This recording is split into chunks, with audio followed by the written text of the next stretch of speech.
Hi everyone, this is episode 8 of my Cold War introduction, and in this episode we're looking a little bit at the end game, and in particular I want to just discuss very quickly the issues in Detente in the 1970s, why it failed, and also just to remind you, point you towards the problems in the Soviet economy.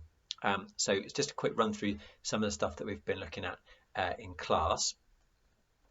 Firstly, Detente.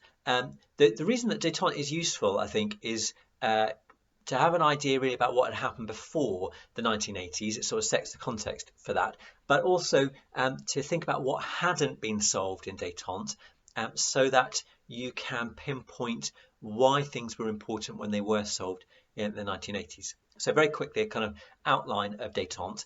Detente starts actually in the sort of late 60s with the election in America of Richard Nixon as president and the election in West Germany of Willy Brandt as chancellor. Brandt wanted to create more peaceful, stable relations with the Soviet Union because he didn't want a nuclear war in Europe, because that would kind of eliminate West Germany.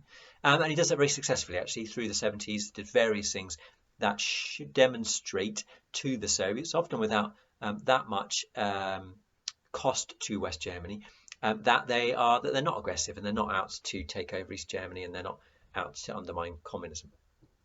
Nixon in America is really interested in getting out of Vietnam. That's his big priority, but also in saving some money and just being able to focus on America rather than foreign relations for a bit.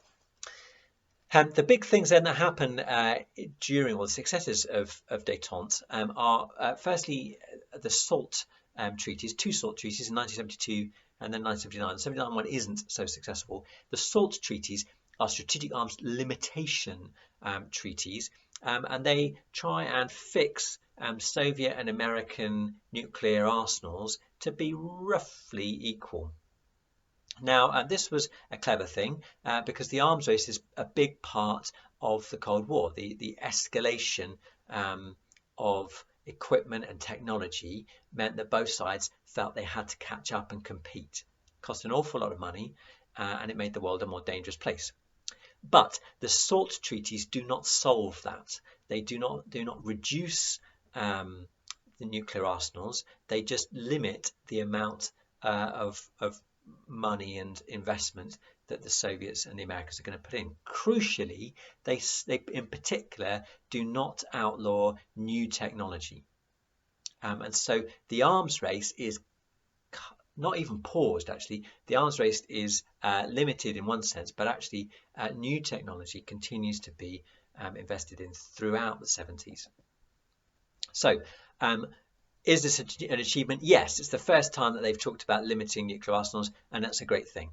But what needs to happen in the 80s to end the Cold War? Well, the arms race needs to be stopped, and nuclear arsenals need to be reduced. Hold that thought. Another great thing about the linked to this about Detente was the Apollo-Soyuz mission in 1975. This was a joint space mission where the Apollo American rocket linked up with the Soviet one, the Soyuz. But this is kind of a PR exercise, really. It's something that looks good but doesn't really achieve anything as such for people on the ground. However, in the longer term, this helps neutralize the space race as an area of competition, and has led eventually, of course, in our era, to the International Space Station and quite a lot of international collaboration over space missions. So long term, really good thing. Short term, probably not ending the Cold War. Another maybe high point of Detente was the Helsinki Accords, which were signed in 1975.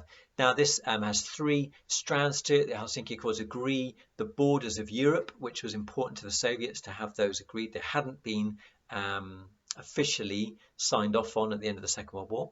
So that sorted that for them. The second one was trade and technology. That was important for them as well because it helped them in their economic woes, which we'll talk about in a bit.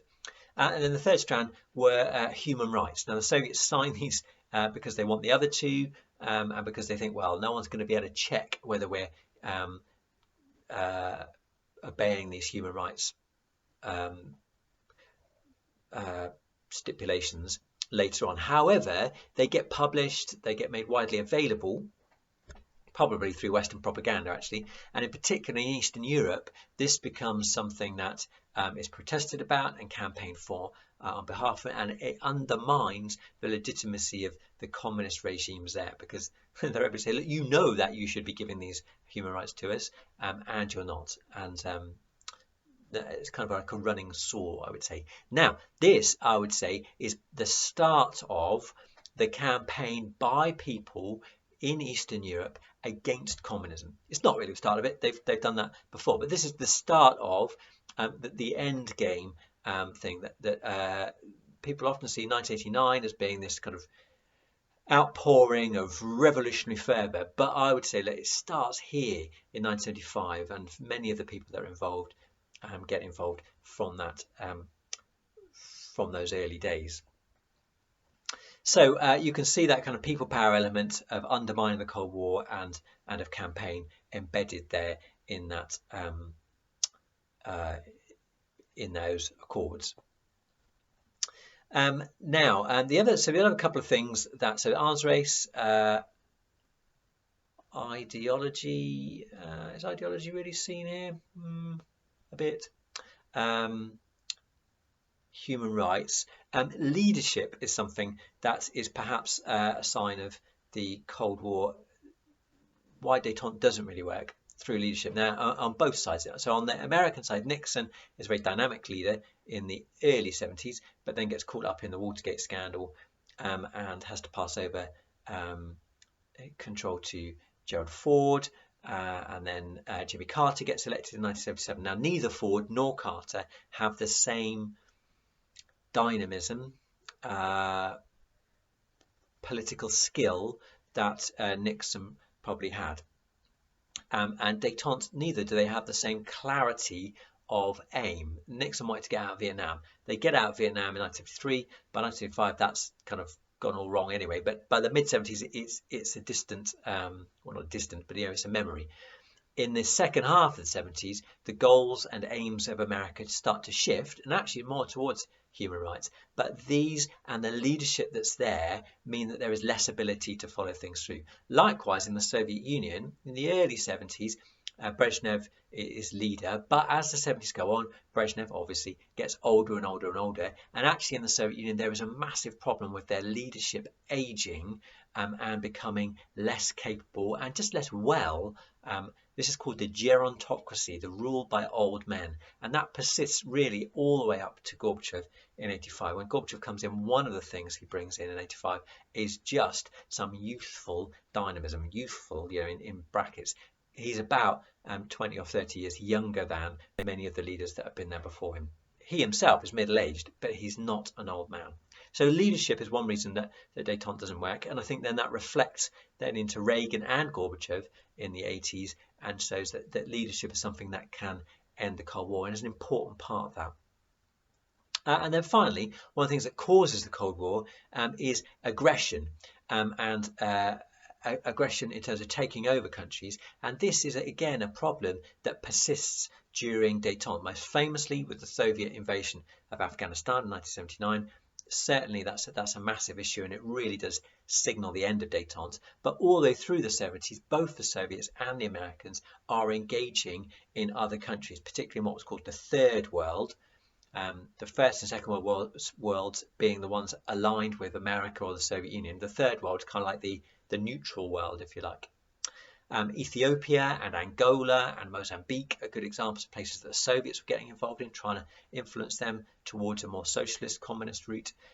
In particular, the Americans get involved in Central and South America, Nicaragua, as we've mentioned before, Chile, Argentina, often sponsoring fairly harsh right-wing dictators in those places. So both sides are still being aggressive or assertive in spreading their influence around the globe.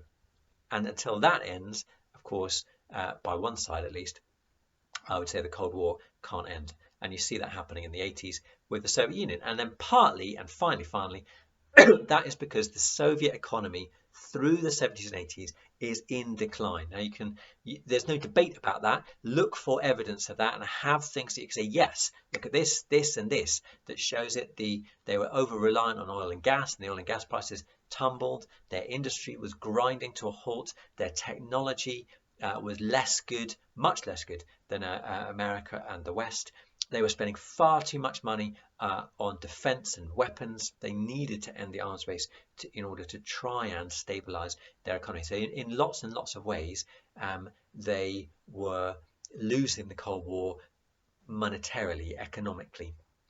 And that, of course, is bound up with ideology, because in order to get out of that, they need to reform their economy and move away from such a communist setup, and therefore obviously towards a more capitalist setup. And as they weaken that and water that down, it's much easier then for the Americans to deal with them in the end. So I hope that's kind of clear. What I wanted to do there is just sort of skirt through the Detente events, but also the themes and issues that come out of them, and to show why it was that by the end of the 70s, the sides were still being aggressive about asserting themselves around the world and their influence. They were still relying on their own ideologies at that point and running their economy, the Soviets, in a communist way. The leaders of both the Soviet Union and America were not really leaders who could end the Cold War. They couldn't take that dynamic leap forward. And in Eastern Europe in particular, and a little bit in the Soviet Union too, the issue of human rights was being used as a way to campaign against communism and for greater autonomy. Oh, and the arms race was still carrying on. Even though they'd agreed to limit their nuclear arsenals, they were still investing in new technology and new ways of delivering nuclear weapons to each other, and therefore the arms race was still an issue that needed resolving. I hope that helps, and we'll pick up, of course, on all those issues as we unpack the events of the actual endgame in the 1980s. See you then.